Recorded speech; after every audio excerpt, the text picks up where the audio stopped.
ကျမနာမည်ကတုတ်တုတ်တဲ့ကျမရဲ့ယောက်ျားကတော့ကျမကိုမိတုတ်လို့ခေါ်ခဲ့ဘူးပါတယ်ကုတ်တုတ်ဆိုတဲ့ကျမမိတုတ်ငှက်ကြီးတောင်ဓာကြီးကိုညာဘက်လက်ကကြစ်ကြစ်ပါအောင်ကင်မြောက်ရင်းနေပူပြင်းပြင်းထဲမှာပြေးနေတယ်အရှိန်နဲ့ပြေးနေတယ်နှိုင်းရှင်ပြောရရင်မာရသွန်အပြေးပြိုင်ပွဲမှာပထမဆွဲနိုင်အောင်အရှိန်အဟုန်နဲ့ပြေးနေတဲ့အပြေးသမားမျိုးရာသီဥတုကိုစိုးတယ်လို့ပြောနိုင်မိထင်ပါရဲ့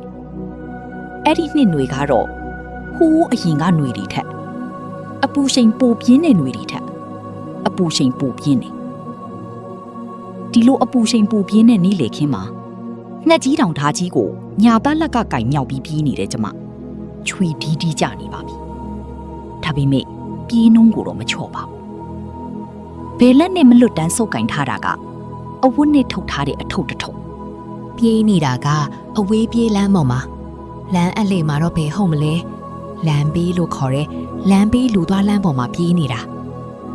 တီးခဲ့ဘူးတဲ့လူတွေခင်မင်ခဲ့ဘူးတဲ့လူတွေကတအံ့တော်နဲ့အော်ဟစ်ပြောကြမေးကြတယ်ဟာမတုတ်တုတ်ဓာကြီးကင်ပြီးဘာလို့ပြေးနေတာလဲမတုတ်တုတ်ဘယ်ကိုပြေးနေတာလဲသူတို့ပြောတာတွေမေးတာတွေကိုကျမပီပီတတ်တမကြားရပါဘူးမကြားတစ်ချက်ကြားတစ်ချက်နဲ့ပီပီတတ်တမကြားတော့လေဘေးဖြီအားမလဲပြေးအားမကြအောင်ပြေးနေရတာငှက်ကြီးတောင်ဓာကြီးကိုကင်ပြီးအထုပ်တထုပ်ဆွဲပြီးကင်းတဲစီတဲတဲပြေးလာတဲ့ကျမကိုကင်းဆောင်နဲ့ရဲတက်သားကအော်ဟစ်အမိန့်ပေးတယ်ရဲတက်သားရဲ့တနက်ကကျမကိုချိန်ထားခဲ့တာပေါ့ကျမရက်ခဲ့တယ်ဓာချအထုပ်ချလက်နှစ်ဖက်မြောက်သူ့အမိန့်ကိုကျမနာခံခဲ့ပါတယ်အဲ့ဒီလိုနာခံခဲ့ရတာကခက်ကောင်းကောင်းရက်ပြီးလှုပ်ရဆိုတော့အသက်ကိုထိန်းရှုခွင့်ရတာပေါ့ဒါတော့ရင်ဘက်ကဖားဖို့ထိုးနေတယ်လို့ကျမအဖမ်းခံဖို့လာတာဒီတခါတော့ကင်းသမောင်မမေးခင်ကျမဖြေလိုက်တယ်စကားတခွန်းစုံအောင်မနှဲထိန်ပြီးပြောရတာမောလုံးနေတာကို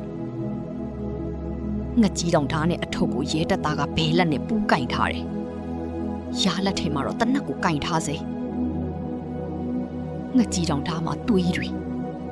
ဟုတ်ပါတယ်။တွေးတွေပြေးနေပါတယ်။ပြေးချန်နေတဲ့တွေးမီမီရဲရဲတွေက6တွေးပြီးဓာတ်မှာဆွဲကပ်နေပါပြီ။ဒီထုတ်ထဲမှာဘာပါလဲ။ရွှေတွေကျမဆိုတဲ့မိတုတ်ရဲ့အဖြေကခက်ပြက်ပြက်ရဲသားကလည်းအထုပ်မဖြီပဲအမိန့်ပေးတယ်သူ့အမိန့်ကလည်းခက်ပြက်ပြက်ရှေ့ရသွားအဆောင်ရဲတက်သားရှေ့ကရှောက်ပြီးကျမရဲစခန်းထဲဝင်ခဲ့တယ်စခန်းမူကြီးနဲ့တွေ့ဖို့ကင်းသမားကသူတို့ပိုကြီးဖြစ်တဲ့စခန်းမူကိုအလေးပြုပြီးငှက်ကြီးတောင်ဓာတ်နဲ့အထုပ်ကင်ပြီးပြေးလာတဲ့ကျမကိုမြင်တာကအစကျမရဲ့နှုတ်ဖျားကကျမအဖမ်းခံဖို့လာတာဆိုတဲ့အထိပြေးပြေးဆုံဆုံရှင်းပြခဲ့ပါတယ်ကျမလက်ထဲကသွေးတွေစွန်းပေနေတဲ့ငှက်ကြီးတောင်ဓာကြီးအဝတ်နဲ့ထုတ်ထားတဲ့ရွှေထုတ်ကိုတင်ထားတဲ့ရဲသားကအဲ့ဒီပစ္စည်းတွေအပ်လိုက်တယ်အဲ့ဒီပစ္စည်းတွေကတတ်သိခံပစ္စည်းတွေထိုင်ပါစခန်းမူကြီးရဲ့စကားကြောင့်ကျမသူ့စပွဲရှိကထိုင်ကုန်အလွတ်မှာထိုင်ခဲ့ရတယ်လေဘာလို့ခဲလို့အဖမ်းခံကျင်တာလဲလူတက်ခဲလို့ဘသူ့ကိုတတ်တာလဲကျမရဲ့ယောက်ျားကိုဒီဓာတ်နဲ့ခုတ်တက်ခဲ့တာလားဟုတ်တယ်ဒီငှက်ကြီးတောင်ဓာတ်နဲ့နှုတ်ဆင်းတဲ့အထိခုတ်တက်ခဲ့တာဘိုးလေးလို့ရဲတပ်ဖွဲ့ဝင်တွေခေါ်ကြတဲ့ဒူးလုံကြုံရေးမှုကစာအုပ်တအုပ်နဲ့ကျမပြောတာတွေကိုရေးမှတ်ခဲ့တာတွေ့ရပါတယ်ခမည်းနာမည်တုတ်တုတ်ကျမရဲ့ယောက်ျားကတော့ကျမကိုမိတုတ်လို့ခေါ်တယ်ဘူကြီးဆိုတဲ့စခန်းမူကြီးကအဝတ်နဲ့ထုတ်ထားတဲ့ရွှေထုတ်ကိုမဖြည့်သေးပဲမေးခဲ့တယ်ဒီအထုပ်ထဲမှာရွှေတွေကြီးပဲလားမဟုတ်ဘူးဘာပါသေးလဲနရွက်လူနရွက်ကျမကနရွက်လူနရွက်လို့လဲပြောလိုက်ရောစခန်းမူကြီးရဲ့ဘာဆိုတဲ့အတန်ကြီးကဟိန်းထွက်လာတော့တာပါပဲကဲမတုတ်တုတ်ခမားဘယ်မှာနေတယ်ဒီစခန်းကိုဘာလာလုပ်တယ်ဆိုတာဟောဒီကဒေတာအာနာပိုင်ကြီးတွေရှေ့မှာအမှန်တိုင်းပြောစမ်းမိတ်တုတ်ဆိုတဲ့ကျမကိုစခန်းမူကြီးကမတုတ်တုတ်တောက်လဲတောက်စားလဲစားဆိုပြီးလက်ဖက်ရည်အချိုနဲ့မုတ်ကျွေးထားတော့ သူ့တပည့်ရဲတပ်ဖွဲ့ဝင်တစ်ယောက်ကိုကြီးရွာအုပ်စုကဒေသအာဏာပိုင်လူကြီး၄ယောက်ကိုတွားခေါ်ခိုင်းခဲ့ပါတယ်။သူတို့ရောက်လာကြတော့တပ်တေခံပစ္စည်းဖြစ်တဲ့ကျမယူလာတဲ့သွေးစွန်းပေနေတဲ့ငှက်ကြီးတောင်ဓာကြီးနဲ့အဝတ်ထုတ်ကိုပြတယ်။အဝတ်နဲ့ထုတ်ထားတဲ့အထုပ်ကိုဖြေပြတော့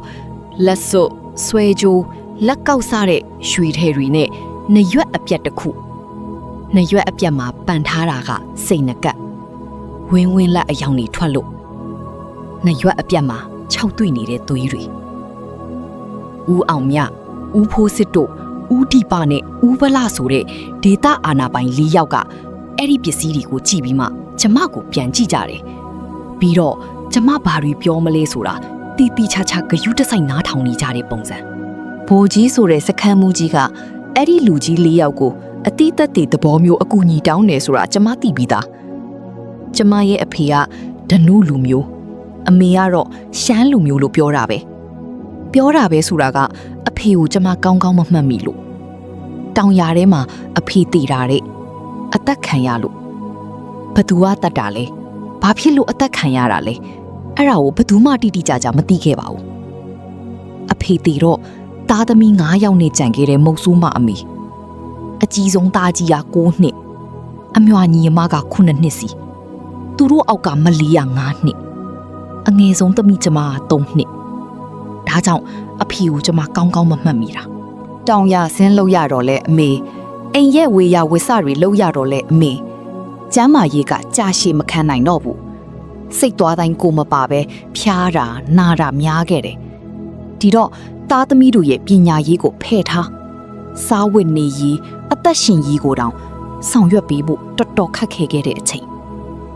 အိမ်ကြီးချင်းတို့ရဲ့အကြံဉာဏ်ပေးတာကိုလက်ခံပြီးသားသမီးတွေကောင်းစားရေးအတွက်ရက်ဝေးကကုံရောင်းကုံဝယ်လာကြတဲ့ကုံသေးစေရနာရှင်မိသားစုတို့ရဲ့တောင်းဆိုမှုကိုလက်ခံပြီးသားသမီးတွေကိုပေးခဲ့ရပါတယ်တောင်းတဲ့မိသားစုတွေကလည်းတာရင်သမီးရင်သဘောနဲ့မွေးဖို့အကိုတို့မမတို့ကတမျိုးတည်းတအိမ်တည်းတမိသားစုစီမှာမွေးစားခံရတာမဟုတ်ပါဘူးတယောက်တနေစီရောက်သွားကြရရှာတာပါကျမကိုတော့အမေကဘယ်သူမှပေးမမွေးဘူးသူနဲ့အတူတူနေခဲ့ရပါတယ်အစပထမမှာတော့အဖေအိမ်ကလေးမှာပဲအမေနဲ့သမီးနေခဲ့ကြတာတောင်ရမလုံးနိုင်တော့တဲ့အမေတောင်ရကိုစစ်ပိုင်းရောင်းချစားတော့ခဲ့ရကရောင်းစရာမြေမကြံတော့တဲ့အထိအဲ့ဒီချိန်မှာအမေကရရအလုပ်လုပ်ခဲ့ရပါတယ်ရရအလုပ်ဆိုတာကုံစုံဆိုင်ကအလုပ်သမားအမေအလုပ်လုပ်တဲ့ကုံစုံဆိုင်ကဆိုင်ကြီးဆိုပေမဲ့အိမ်ဆိုင်ပိုင်ရှင်လင်မယားကဦးတရုတ်ကြီးနဲ့ဒေါ်တရုံမဦးတရုတ်ကြီးနဲ့ဒေါ်တရုံမဆိုတာကျမတို့ရွာသူရွာသားတွေကတရင်တနည်းခေါ်ကြတဲ့နာမည်သူတို့နာမည်ရင်းကဦးကျင်အင်းရှူနဲ့ဒေါ်အမ်မနှစ်ယောက်လုံးတရုတ်လူမျိုးသူတို့လင်မယားကကျမတို့တောင်ချီရွာကိုရောက်လာပြီးစီးပွားရှာခဲ့ကြတာကြာပြီရွာမှာရှိတဲ့အိမ်တွေကများတယ်များပေမဲ့စူးစူးဝေးဝေးနေထိုင်ကြတာမဟုတ်ဘူးတအိမ်နဲ့တအိမ်အနည်းဆုံးတစ်ဖာလုံးကနေ3ဖာလုံးလောက်ဝေးတယ်ကိုဝင်းကိုချန်နဲ့ကိုနေကြတာကျမတို့ရွာလီနှုတ်ချိုသူလိုလက်မတွန့်တို့ပဲကုန်ပစ္စည်းတွေရောင်းတတ်တဲ့လင်မယားဖြစ်လို့သူတို့ကိုကျမတို့ရွာသူရွာသားတွေကခင်မင်ကြတာသားသမီးမထွန်းကားတဲ့ဦးတရုတ်ကြီးတို့လင်မယားကအမိစီမှာကျမကိုတောင်းခဲ့တော့ကကျမအသက်က9နှစ်နီးပါနင်သမီးငါတို့ကိုပေးမွေးစားမယ်အဝတ်စင်မယ်ရွှေစင်မယ်ကောင်းကောင်းစားရကောင်းကောင်းနေရမယ်နင်နဲ့မခွဲရဘူးအခုလိုအတူတူနေအခုလိုပြောတော့အမေကသဘောတူတာပေါ့ဒါပေမဲ့တခုပဲကွာတယ်အမေကကုံစုံဆိုင်ပိုင်ရှင်ရဲ့အလုပ်သမားကျမကကုံစုံဆိုင်ပိုင်ရှင်ရဲ့မွေးစားသမီးဒီလိုနဲ့ကျမဆိုတဲ့တုတ်တုတ်ကမွေးစားအဖေဦးတရုတ်ကြီးနဲ့မွေးစားအမေထော်တရုံမရဲ့မွေးစားသမီးအဖြစ်ကြီးပြင်းခဲ့ရတာတဖြည်းဖြည်းအသက်ကြီးလာရတာကျမအသက်10နှစ်မှာအမေဖျားနာပြီးတည်တယ်ကျမဆိုတဲ့မိတုံမှာပြောစရာကြံခဲ့သေးတယ်အဲ့ဒါကကုံစုံဆိုင်ပိုင်ရှင်ဦးတရုတ်ကြီးတို့မှာကျမထပ်စောပြီးမွေးစားထားတဲ့မွေးစားသားတစ်ယောက်ရှိခဲ့တယ်ဆိုတာပါပဲအဲ့ဒီမွေးစားသားရဲ့နာမည်ကအေးကွေကိုအေးကွေကပအိုးလူမျိုးကိုအေးကွေကကျမနဲ့ဆန့်ကျင်ဘက်ဆိုတာကကျမကမုတ်ဆိုးမရဲ့သမီးဖြစ်တယ်လို့ သူကမုတ်ဆိုးဖို့ရဲ့သားဖြစ်လို့သူတို့သားဖေကဦးတရုတ်ကြီးရဲ့ကုံစုံဆိုင်ကအလုတ်သမားတွေကိုအေးကွေးကကျမထက်10နှစ်ကြီးတယ်ကျမဆိုတဲ့မိတ်တုပ်ကဦးတရုတ်ကြီးတို့လင်မယားရဲ့မွေးစားသမီးကိုအေးကွေးကလည်းဦးတရုတ်ကြီးတို့လင်မယားရဲ့မွေးစားသားသွေးမတော်သားမဆက်တဲ့မောင်နှမလူပြိုဖြစ်ကလေးက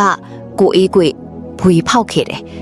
ပြောရရင်ကုံစုံဆိုင်ပိုင်ရှင်တထေးလင်မယားအားကိုနဲ့တထေးသားဆိုပြီးပျက်စီးခဲ့တာအရက်သမားတွေနဲ့ပေါင်းပြီးအရက်သမားဖြစ်ခဲ့တယ်တာပေါင်းညစားတတ်တဲ့လူတွေနဲ့တွဲပြီးရီးစားတွေထားခဲ့တယ်ညာတော့နန်းရွှေအိမ်ဆိုတဲ့ရှမ်းမလေးနဲ့နန်းရွှေအိမ်နဲ့မယူခင်ကတည်းကဦးတရုတ်ကြီးတို့လင်မယားကကိုအေးကွေကိုစုံမခဲ့ဘူးတယ်ကောင်လေးနင်ပတ်စံတိတ်တုံးတယ်အဖေတို့ကလည်းပတ်စံဆိုတာတုံးဖို့ပဲမဟုတ်လားနင်ကတုံးတာမဟုတ်ဘူးဖြုံးတာ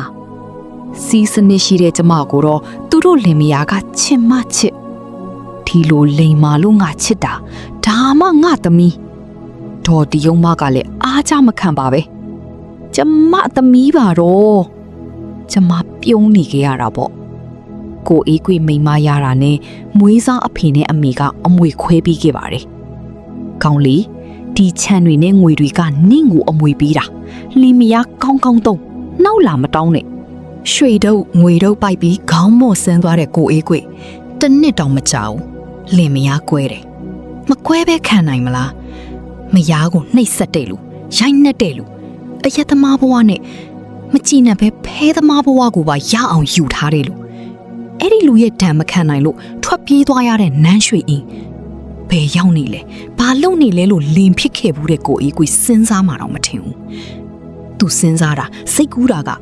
အလုတ်အစ်စ်ကိုအမြန်ဆုံးအကောင့်ထဲပေါ်ဖို့သူပထမအလုတ်ကအယက်သမားဒုတိယအလုတ်ကအယက်သမားဘဝနဲ့ပူးတွဲတဲ့ဖဲသမားတတိယအလုတ်ဖြစ်တဲ့အလုတ်အစ်စ်ကဓမြလက်သစ်ဖြစ်တဲ့ကိုအေးကွေကဓမြသာလှုပ်ချင်တယ်ကြောက်တော့တော်တော်ကြောက်တတ်တဲ့လူဓမြတိုက်ရင်မခုခံဘူးလို့အပိုင်တွက်ထားတဲ့အိမ်ကိုပဲဓမြတိုက်တယ်သူဓမြတိုက်တဲ့အိမ်ကသူ့ရဲ့မွေးစားအဖေနဲ့အမေရဲ့အိမ်ကျမရဲ့မွေးစားအဖေနဲ့အမေရဲ့အိမ်ဦးတရုတ်ကြီးနဲ့ဒေါ်တရုံမရဲ့အိမ်အဲ့ဒီအိမ်မှာအဲ့ဒီဆိုင်မှာအဲ့ဒီအိမ်ဆိုင်မှာအဲ့ဒီကုံစုံဆိုင်မှာညအိမ်ညက်နေကြန့်ရှိနေတာကညအိတ်တာကဦးတရုတ်ကြီးတို့လင်မယားနဲ့ကျမမိတော့ဘယ်တကားပေါက်ကိုဘယ်တော့ခလောက်နဲ့ခက်ပိတ်တယ်ဘယ်တကားပေါက်ကိုချက်ထိုးပိတ်တယ်ဘယ်တကားပေါက်ကိုမင်းတုတ်ထိုးပိတ်တော့ဆိုတာတရုတ်ကြီးတို့အိမ်မှာကျမထက်နှစ်တွေစောပြီးနေခဲ့ဘူးတဲ့ကိုအီကွေတိပြီးသားဒါကြောင့်ထိုးပိတ်ထားတဲ့မင်းတုတ်ကိုအိမ်အပြင်ဘက်ကနေလွယ်လွယ်ကူကူပဲဖြုတ်ပြီးကိုအီကွေအိမ်ထဲဝင်ခဲ့တယ်သူ့လက်ထဲကင်ထားတာကငှက်ကြီးတောင်ဓာဒီလူကငှက်ကြီးတောင်ဓာကိုတော်တော်ကြိုက်တဲ့လူလက်ကင်ဘဝအကြီးစားကိုကန်းလန့်ခောက်ပြီးသူ့မျက်နှာကိုမမှတ်မိအောင်နရွက်တွေနောက်နားကနေခြိထားတယ်မျက်လုံးတွေတော့ဖွင့်ထားတာပေါ့သူအိမ်ထဲဝင်လာတဲ့အချိန်ကည10 နာရီတောင်မထိုးသေးဘူးစောသေးတယ်လို့ပြောနိုင်မိမဲ့အဲ့ဒီအချိန်အဲ့ဒီဒေသမှာလူတန်တိတ်နေပြီတိတ်ဆိုတအိမ်နဲ့တအိမ်ဝေးတာလဲပါတယ်တောင်ရသမားတွေဆိုတော့လေပင်ပန်းနေမဟုတ်လားကျမရဲ့မွေးစားအဖေနဲ့မွေးစားအမေကတနေ့တာရောင်ရငွေကိုရေတွက်ရင်သိမ်းနေတော့တုတ်ဆိုတဲ့ကျမကကြက်သွန်နီအကောင်းနီကိုကြက်သွန်နီအပုတ်တွေကိုရွေးဖဲ့နေချိန်အိမ်ထဲဝင်လာတဲ့ကိုအေးခွေကဦးတရုတ်ကြီးရဲ့နောက်ကျောကိုဓာတ်နဲ့ထောက်ပြီးပိစံအဲ့ဒီဘိုက်ဆန်နေလို့အတန်မာမာနဲ့အပြောကျမလန့်ပြီးអော်မိတယ်ဓမြအော်ရာတစ်ချက်ပဲကြောက်လွန်လို့အတန်ကောင်းကောင်းမထွက်ပါဘူးလောဘရူဒေါသရူနေတဲ့ကိုအေးခွေကကျမကိုတစ်ချက်ပြစ်ကန်လိုက်တယ်ခွေးမဝတ်နေခွေးမလို့អော်ရင်အကန်ခံရလို့ဝုန်းကနေလဲကျသွားခဲ့ရတာကျမလိုပဲအကြောက်လွန်နေတဲ့မွေးစားဖေကငွေထုတ်ကိုလှမ်းအပေးစဉ်းစားတတ်တဲ့အသည့်ရှိတဲ့မွေးစားအမေဒေါ်တယုံမကသူ့မျက်နှာပေါ်ကပဝါကိုဆွဲဖြုတ်လိုက်တယ်မွေးစားအမေဒေါ်တယုံမကဒီအတန်ကကိုအေးကွေအတန်နဲ့တူတယ်ထင်ပြီးဆွဲဖြုတ်တာနေမှာပေါ့ဟဲ့ကောင်လေးဆိုတဲ့အမေဒေါ်တယုံမနဲ့စကားနဲ့ဒုတ်ဆိုတဲ့ဓာတ်ခုတ်တန်ကပြိုင်တူပဲမွေးစားအမေကဇက်ကိုဓာတ်နဲ့ခုတ်ဖြတ်အသက်ခံခဲ့ရရှာတာတွေးပြီးမြင်မကောင်းဘူးခေါင်းနဲ့ကိုတွဲနေတော့မှဒါပေမဲ့ခေါင်းကပခုံးပေးမှတန်လန်း ဟာလို့ကျမတို့သားအဖရဲ့အတန်ပြိုင်တူထွက်အလားစုခနဲမြည်တန်ကြားရအောင်ကိုအေးကိုရဲ့ငှက်ကြီးတောင်သားအစွမ်းနဲ့ဦးတရုတ်ကြီးဘိုက်ပေါက်သွားပြန်မှာရောသွေးတွေဒလဟောထွက်လာပြန်တယ်လို့ပဲမွေးစားအဖေအတန်ထွက်နိုင်ခဲ့ပါတယ်မွေးစားအမေလို့ဆိုတဲ့အတန်ရှည်တောင်မသေးနိုင်ခဲ့ပါဘူးကိုအေးကိုရကျမကိုစူးစူးဆိုင်ဆိုင်ကြည့်တယ်ကျမပြန်မကြည့်ရဲခဲ့ပါဘူး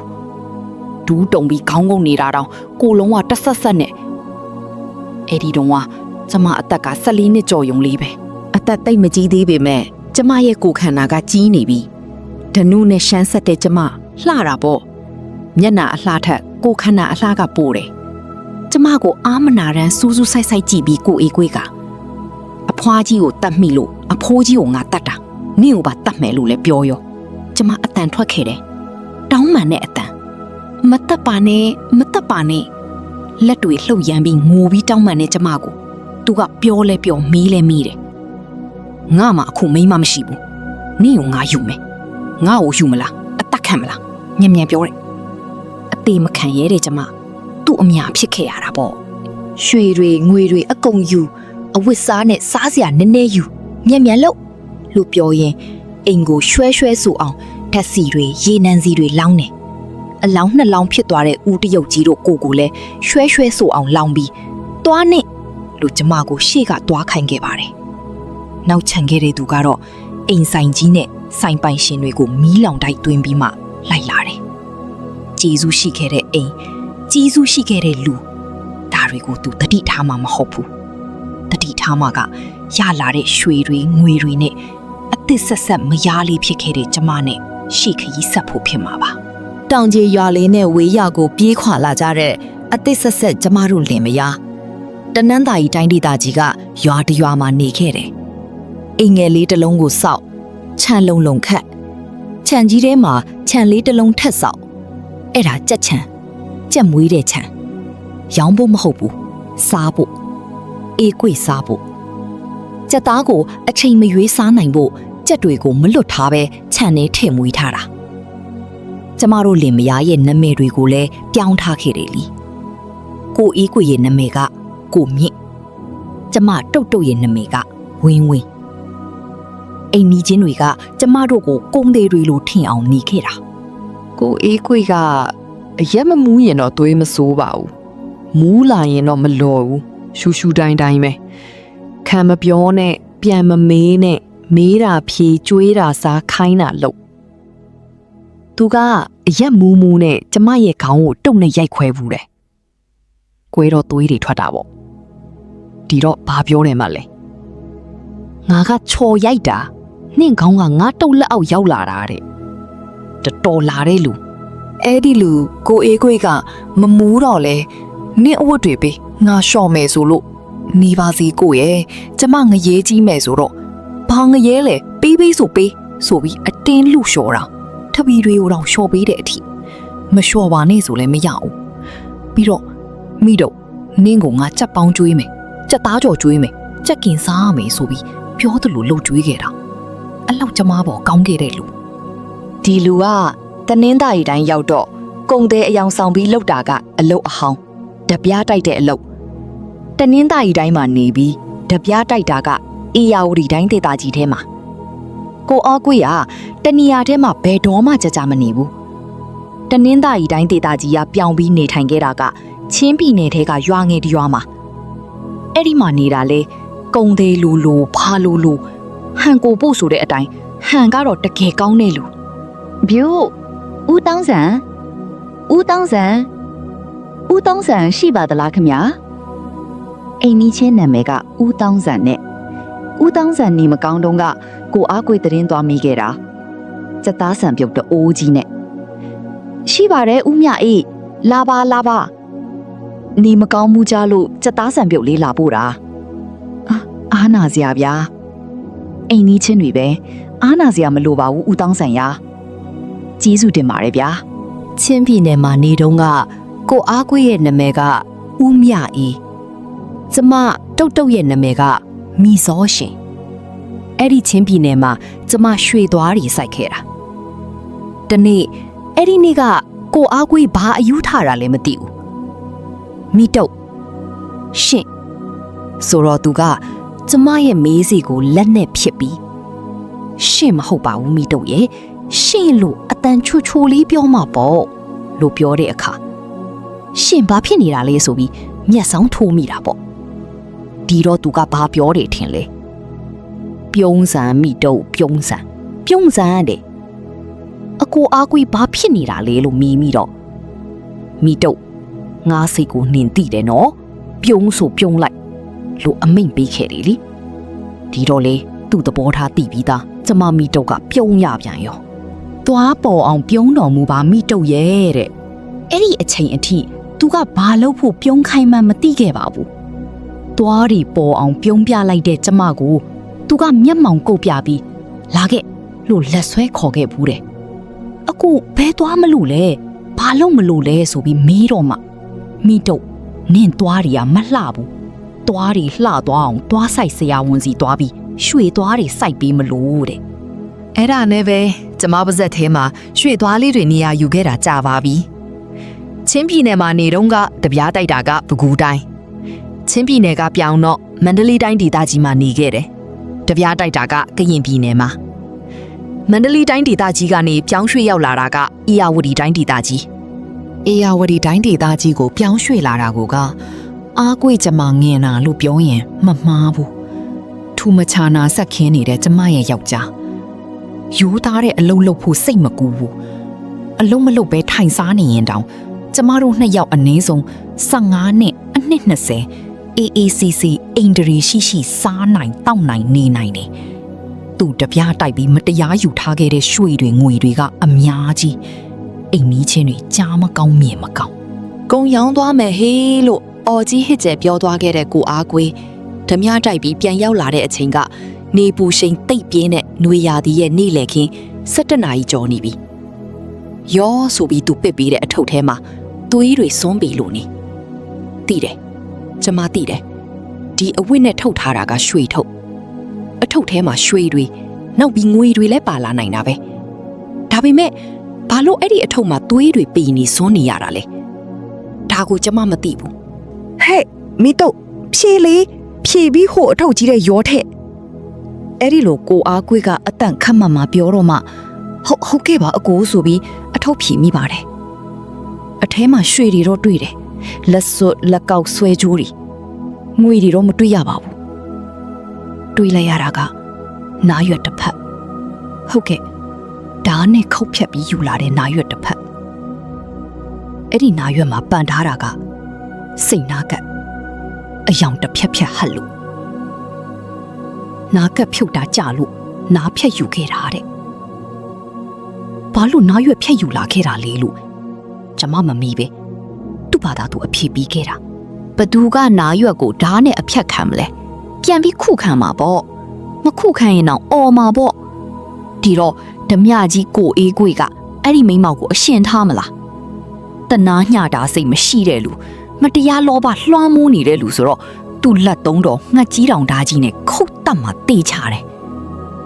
မိသားစုဝင်တယောက်အသက်ခံရတာကိုကြံလူတွေကလက်ပိုက်ကြည့်နေမဲတဲ့လားရိုက်စရာတုတ်ရှိရင်တုံးနဲ့ပြန်ရိုက်မှာပေါ့ခုတ်စရာဓာရှိရင်လည်းဓာနဲ့ပြန်ခုတ်မှာပေါ့အဲ့ဒီလိုပြန်ခုခံတဲ့လူတွေကိုလူဆိုးလူမိုက်ကြီးဓမြကြီးကိုအေးကွေတိမ်မင်းနိုင်ငံအထိပို့ပေးခဲ့မယ်ဆိုတာကျမသိပြီးသားတော်တနာညတာစိတ်မရှိတဲ့လူအထုပ်ကိုယူပြီးအိတ်ခမ်းထဲဝင်တစ်တာကိုဖွင့်အထဲကရွှေတစ်တာလေးကိုထုတ်ပြီးတော့ဖွင့်အဲ့ဒီအထုပ်ကြီးတွေကရွှေတွေနဲ့ယူလာတဲ့ရွှေတွေရောနှစ်ရွက်အပြက်ကိုရောဘဲထည့်မလဲစိတ်နာကပ်ကိုဖြုတ်ပြီးထည့်တစ်တာလေးကိုတော့ခတ်ပိတ်တစ်တာကြီးထဲပြန်ထည့်တစ်တာကြီးကိုတော့ခတ်နှစ်ရွက်အပြက်ကိုလွှင့်ပစ်မယ်လို့တွေးပြီးကင်မယ်အလို့မိတုတ်မြန်လာငါစားပြီးဆိုတဲ့ကိုအေးကွေရဲ့အော်တန်ကိုကြားတယ်ဒီလူကစားလာရင်မလွေဘူးဒါကြောင့်နေရွက်အပြက်ကိုမကင်တော့ပဲလာပါပြီဆိုတဲ့အတန်ပြီးရင်ကမန်းကရန်ထမင်းနဲ့ဟင်းကိုခုခတ်ပြီးထမင်းပွဲပြင်ပေးရတာပေါ့ဟင်းက3မျိုးငါးကလေးဟင်းပစုံစိတ်ဟင်းနဲ့ငပိရီချိုထွီလို့တတွေးထွေပြီးဒါလူစားတာလား လူအော်ရင်ကိုအီးခွေကထမင်းပကံကိုခြေထောက်နဲ့ကန်မှုတ်ပစ်လိုက်တယ် ကျမဘာမှပြန်မပြောရဲဘူးလူစားတာလားဆိုတော့ဒီထမင်းနဲ့ဒီဟင်းကိုစားခဲ့တဲ့လူကကျမကလူမဟုတ်ဘူးလားလူမဟုတ်ဘူးလားသူကဒီဟင်းမျိုးထက်စက်သားဟင်းကြိုက်တာဒါကိုကျမသိပါတယ်ဒါပေမဲ့သူကဘယ်နေ့ပြန်လာမယ်ဘယ်ချိန်ပြန်ရောက်မယ်ဆိုတာမသိလို့ကျမတယောက်အတွက်ပဲတင့်တယ်လို့ချက်ပြုတ်စားခဲ့တာတော်တော်မှရိုင်းနေလူထမင်းပကံကိုခြေထောက်နဲ့ကန်မှောက်ခဲ့တယ်လူသွားကြက်တကောင်ဖမ်းငါ့ကိုပေးသူ့စကားဆုံးတာနဲ့ကျမကြက်ချန်နဲ့ဝင်ကြက်တကောင်ကိုမဖမ်းချင်ပဲဖမ်းပြီးသူ့ကိုပေးခဲ့ရလေတယ်ငါဓာတ်တစ်ချောင်းသွားယူငါဓာတ်ဆိုတဲ့ကိုအီးကိုရဲ့ဓာတ်တွေကငှက်ကြီးတောင်ဓာတ်တွေဓမြတိုက်နေရကိုသူကကြိုတင်ကြည့်ထားကြိုတင်လေးလာပြီးမှလုံခြုံစိတ်ချရတဲ့နေရာမှာငှက်ကြီးတောင်ဓာတ်တစ်ချောင်းထားဓမြတိုက်ပြီးတာနဲ့အဲ့ဒီဓာတ်ကိုအိမ်ထိဘယ်တော့မှပြန်မယူလာပဲရေတွင်းနဲ့ရေကန်နဲ့ပြစ်ချခဲ့တာသူ့အကျင့်ကျမယူလာပေးတဲ့ငှက်ကြီးတောင်ဓာတ်တစ်ချောင်းသူ့လက်ထဲရောက်တော့ကြက်ကိုခုတ်တက်မယ်ဟန်ပြင်းတယ်ဟန်ပြင်းပြီးမတက်သေးဘူးကြက်ကိုဘယ်လက်နဲ့လေပင်ညစ်ကင်ထားတာကြက်ကခြေကားရအတောင်ခါကတောက်လို့တော့မအော်နိုင်ရှာပါဘူးဒီဓာတ်ထပ်သေးလားစမ်းကြည့်မယ်တွားနင်းကြောင်တကောင်ဖမ်းခဲ့တဲ့ကြောင်မီသားစုတစုအားလုံး6ကောင်အသေးလေး3ကောင်အကြီး3ကောင်အကြီးကောင်တကောင်ကိုမိလို့ဖမ်းပြီးကိုအေးကိုရဲ့လက်ထဲကိုပေးလိုက်ရတယ်တနာတာတော့တော်တော်တနာတာကျမကကြောင်နေကိုချစ်တတ်တာကိုသူကယောယူထားဆိုပြီးကြက်ကိုကျမကိုပေးတယ်ကျမပေးတဲ့ကြောင်ကိုသူဘဲလက်နဲ့ကင်တယ်ဒုတ်ဆိုတာကကြောင်ကိုဓာတ်နဲ့ခုတ်တဲ့အတန်ညောင်ဆိုတာကကြောင်အော်တန်ကြောင်ကညောင်ငနဲ့တစ်ချက်သာအော်နိုင်တာနှစ်ပိုင်းပြတ်သွားတဲ့ကိုကြီးကကျမ်းပြင်ပေါ်မှာသွေးတွေအိုင်နေပြီတဆက်တုံနေရင်ကျမရဲ့ကြောင်ကြီးတေသွားရရှာတာပေါ့မပြစ်နဲ့ဒီတိုင်းထားလို့ပြောရင်လက်ကန်တောင်းတယ်ကြက်ကိုပေးလိုက်တော့လဲရက်ဆက်လှုပ်တတ်တိုက်တာပါပဲဟင်းနှအိုးကိုမီးဖို့နှစ်ဖို့နဲ့တပြိုင်နဲ့ချက်ခဲ့ရတာတအိုးကကြက်ပေါင်ကျော်တအိုးကကြက်သားဟင်းတအိုးပြီးမှတအိုးချက်ရင်ကြားတယ်ဆိုပြီးကိုအေးကိုကကျမကိုရိုက်မှာကြက်ပေါင်နှစ်ပေါင်ကိုကြော်အရက်နဲ့မီးမယ်ပြီးမှထမင်းစားမယ်မြန်ချက်လို့သူကကျမကိုခိုင်းခဲ့တာပြီးတော့ပြောသေးတယ်ငါကြက်ကြော်စားမယ်အရက်တောင်မယ်ထမင်းစားမယ်စားပြီးရင်နင်ငါချက်တောက်တွေကိုတေးသေးချာနှိပ်ပေးအနှိပ်ခံရင်ငါအိတ်မယ်နင်ကငါကိုဓမြဖြစ်တဲ့အကြောင်းရဲစခန်းကိုအကြောင်းကြားဖို့စဉ်းစားနေတာမဟုတ်လားငါအိယာကနိုးလာတာနဲ့နင်ကိုဟော်ဒီငှက်ကြီးတောင်တာနဲ့ခုတ်တတ်မယ်တေးဖို့သာပြင်ဒါနဲ့အပိုင်းပိုင်းဖြစ်အောင်ခုတ်တတ်မယ်တဲ့ဒီတော့ကျမတွေးတယ်သူအသက်တော့မခံနိုင်ဘူးသူ့ကိုတတ်မယ်လို့ဒီလူကိုတတ်ဖြစ်ရင်ကောင်းမယ်ဒီလူရှိနေသမျှလူကောင်းနေကောင်းနေရလားမဟုတ်ဘူးဓမြတိုက်ခံရမယ်အရိုက်ခံရမယ်အသက်ခံရမယ်ရွှေတွေငွေတွေအတေးလူယူတာခံရမယ်ငါဆိုတဲ့သူ့မယားမိတ်တုတ်ကိုတောင်အရက်မူပြီးခေါင်းနဲ့တိုင်နဲ့တိုက်ခိုင်းသေးတာတိုင်ကိုခေါင်းနဲ့ထိယုံလေးတိုက်တော့ဟောဒီလိုတိုက်ရတယ်ဆိုပြီးခေါင်းနဲ့တိုင်နဲ့အတင်းဆောင်လို့ခေါင်းအကွဲခံခဲ့ရတယ်ပါဆက်သေးကသွားတွေကိုလည်းမလှဘူးဆိုပြီးကြည်မကောင်းဘူးဆိုပြီးသွားအကောင်းတွေကိုနှုတ်ရွှေသွားတွေစိုက်ပေးခဲ့တာမူလာရင်ဒီလူကသူပြောသလိုတကယ်လို့တာခုတ်တတ်မယ်ဟောဒီငှက်ကြီးတောင်ဓာတ်နဲ့သူအိပ်ပျော်နေတော့ခုတ်တတ်မယ်သူနှစ်ချိုက်အိပ်ပျော်အောင်သူစားမဲ့ကြက်သားဟင်းခွက်ထဲအိတ်ဆေးတွေထည့်မယ်ဆိုပြီးဆုံးဖြတ်ခဲ့တာပေါ့အိတ်ဆေးဆိုတာကျမစီမှာအဆင့်သင့်သူနဲ့မညားခြင်းပဲညားခဲ့ရတဲ့နောက်ပိုင်းကျမစိတ်ဖိစီးမှုတွေများခဲ့ပါတယ်အရာအမောင်းတောင်ကောင်း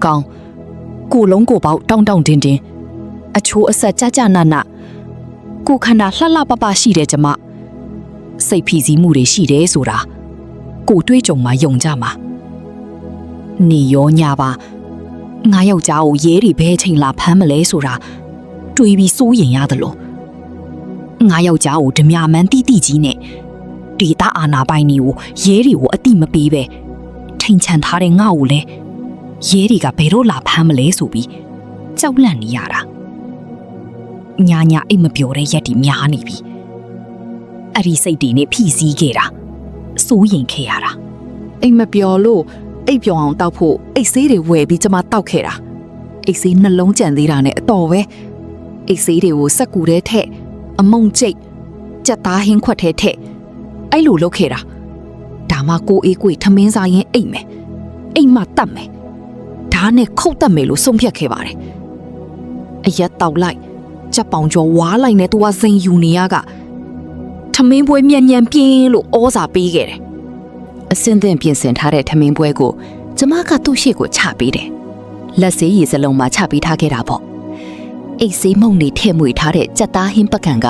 သူ့ကိုစားပါလို့ဖိတ်ခေါ်နေတယ်လို့ပါပဲကိုအေးကွေထမင်းစားတယ်အားရပါရစားတယ်ထမင်းနဲ့ဟင်းများများစားလေကျမကကြိုက်လေဟင်းထက်ထည့်ပေးရမလားဆိုတော့တော်ပြီလို့ပြောရင်လက်စီးတယ်လက်တုတ်တယ်လက်တုတ်ရင်သူ့မျက်တောင်ဆင်းလာတာတွေ့ရတာပေါ့မျက်တောင်ဆင်းလာတော့ခင်းပြီးသားဖြာပေါ်ပက်လက်လှန်အိတ်မိတော့နင်လဲကောင်းကောင်းအိတ်ငါအိတ်ရနိုးတာနဲ့ဒီဓာတ်နဲ့နင့်ကိုခုတ်တတ်မယ်လို့သူ့အနင်းခံတဲ့ဖြာနာကကြောင်နဲ့ကြက်ကိုခုတ်တတ်ထားတဲ့ငှက်ကြီးတောင်ဓာတ်ကိုပုတ်ပြတယ်ငှက်ကြီးတောင်ဓာတ်ကသွေးတွေရဲနေနေတဲ့နှစ်ပိုင်းပြတ်နေတဲ့ကြောင်ဒီအနားမှာကျမကသူ့ခြေထောက်တွေကိုနင်းပေးနေတော့ဟူဆိုတဲ့အတန်ကြီးသူ့စီကထွက်လာတယ်ကိုအေးကွေအိတ်သွားပြီသိတယ်လေဒီလူကြီးကအိတ်ပြီဆိုတာနဲ့အသက်ပြင်းရှူတတ်တဲ့အကျင့်ဟောက်တတ်တဲ့အကျင့်ကိုကျမသိတာကြာပြီနင်းနေရင်သူ့မျက်နှာကိုကြည့်အကဲခတ်တယ်တကယ်အိတ်တာလားအိတ်ချင်အောင်ဆောင်နေတာလားတွေးပြီးတအောင်အကဲခတ်တယ်ဒီတော့တကယ်အိတ်တယ်ဆိုတာသေချာမှန်းသိတယ်ဒီလူအိတ်သွားပြီအိတ်ရနိုးတာနဲ့ငါ့ကိုဓာတ်နဲ့ခုတ်တတ်မယ်ဆိုတဲ့တပြကြီးအိတ်သွားပြီငါရဲ့ကျေးဇူးရှင်တွေဖြစ်ကြတဲ့မွေးစားအဖေနဲ့အမေဦးတရုတ်ကြီးဒေါ်တရုတ်မကိုရက်ဆက်တတ်ခဲ့တယ်လူငါ့ကိုမတရားယူခဲ့တယ်လူသူ့ဓာတ်နဲ့သူ့ကိုပြန်ခုတ်တတ်မယ်လူခိုင်မာထပ်ဆင့်ဆုံးဖြတ်ပြီးကျမဆိုတဲ့မိတုတ်သူ့ကိုနင်းနေရကဆင်းထပ်ပိုင်းပြတ်အောင်ဓာတ်နဲ့ခုတ်တက်ခံထားရတဲ့ကြောင်အသေးဘေးနာကသွေးစွန်းနေတဲ့ငှက်ကြီးတောင်ဓာတ်ကိုယူလက်နှစ်ဖက်နဲ့ကြစ်ပါအောင်စုပ်ကိုင်သူ့ဘေးနာမှာထိုင်ရင်ဓာတ်ကင်ထားတဲ့လက်တွေကိုပင့်မြောက်တယ်ခုတ်ချလိုက်တော့မယ်ပေါ့ခုတ်တက်မယ်လေလို့ရောကျမစိတ်လေပြောင်းရောဘာပဲဖြစ်ဒီလူကြီးကဓမြကြီးပဲဖြစ်ငါယောက်ျားပဲငါ့ကိုအဝတ်စားအမျိုးစုံဝေပေးတယ်အစားတောက်ကောင်းနေကျွေးတယ်ရွှေတွေဆင်ပေးတယ်တုံးချင်တဲ့လောက်တုံးဖို့ပတ်စံတွေပေးတယ်ငါဘာအလုံးမပင်ပန်းမလုပ်ရဘူးဒီကျေးဇူးတွေရှိခဲ့ဘူးတဲ့ကျေးဇူးရှင်တလှုပ်စားဘူးသူကျေးဇူးတဲ့ကျေးဇူးရှင်ကငါမတတ်ဘူးသူအရက်မူးမပြေသေးပဲနိုးလာပြီးငါ့ကိုတတ်ချင်တတ်ပါစေတော့သူ့ကိုငါမတတ်ဘူးလို့တွေးမိပြန်တာပေါ့ဓာတ်ကင်ထားတဲ့လက်အောက်ပြန်ချကိုအေးခွေဆိုတဲ့ဓမြကြီးကခြေကာယာလက်ကာယာဆန့်ရင်မိတုတ်နင့်ကိုငါတတ်မယ်ဓာတ်နဲ့ခုတ်တတ်မယ်လို့ကြောင်ကတန်းလှုပ်တာတွေးတာနဲ့တီရမှာကြောက်လာပြန်တယ်ကြောက်ပြီးလက်ပြန်မြောက်တယ်တတ်မယ်ဆိုတဲ့သူ့စီကအတန်ထွက်လာဒုတ်ဆိုတဲ့အတန်နေမြည်တဲ့အထိမျက်စိစုံမိတ်ပြီးအပိုင်းအထပ်ဖြစ်အောင်ဓာတ်နဲ့ခုတ်အိတ်ခမ်းထဲကအဝတ်နဲ့ထုတ်ထားတဲ့ရွှေထုတ်ကြီးကိုယူလွှင့်ပစ်မလို့ထားတဲ့နားရွက်ပြက်ကိုအထုပ်ကြီးထဲပြန်ထည့်ငှက်ကြီးတောင်ဓာတ်ကိုကင်မြှောက်လို့အိမ်ထဲကအရှိန်နဲ့ပြေးခဲ့တာပါပဲကျမတုတ်ဆိုတဲ့မိတုတ်ပြေးခဲ့တာရဲစခန်းအရောက်ရည်ရွယ်ချက်ကအဖမ်းခံဖို့ကျမရဲ့စကားအဆုံးမှာဘိုးကြီးဆိုတဲ့စခန်းမူကြီးကဦးလေးတို့ရှေ့မှာတက်တေခံပစ္စည်းတွေကိုသိမ်းပါမယ်ဒီစပွဲပေါ်ကတွေးတွေစွန်းပေနေတဲ့ငှက်ကြီးတောင်ဓာတ်နဲ့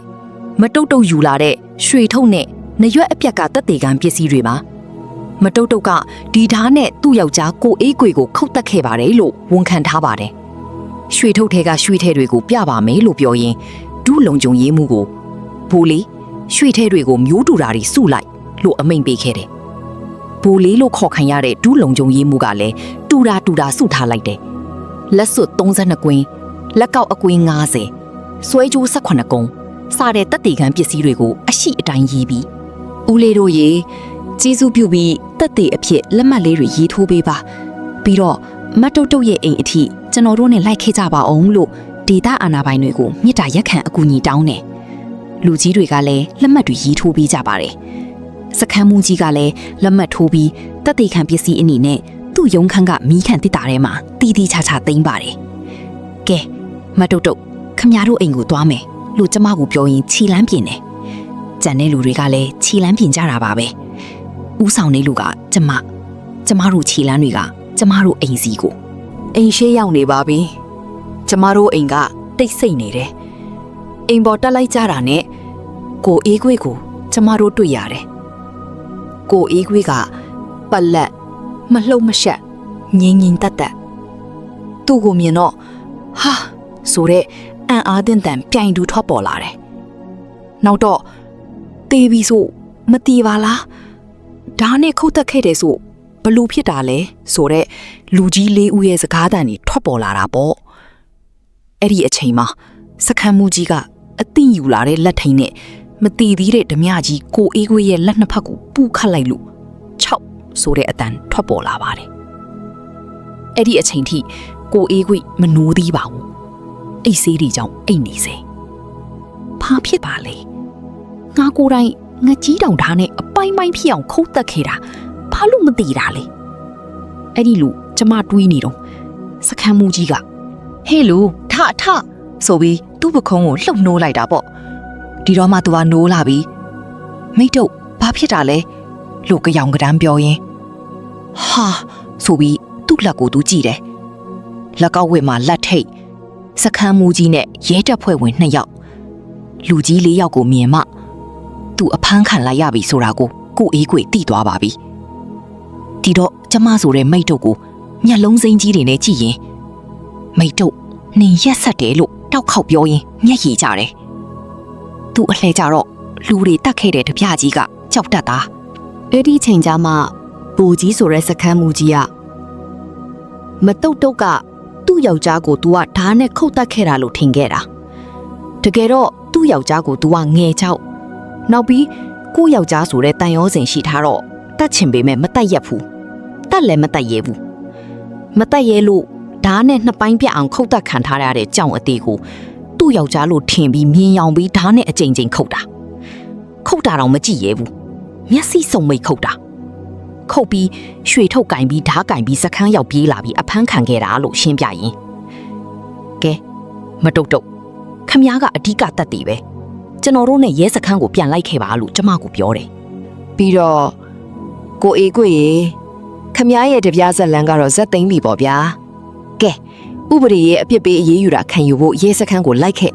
လို့ပြောပြီးအိမ်ပေါ်ကဆင်းတယ်သူ့ရဲဘော်2ယောက်လဲဆင်းတယ်ဒေတာအာနာပိုင်လူကြီး4ယောက်လဲပြန်ဆင်းတယ်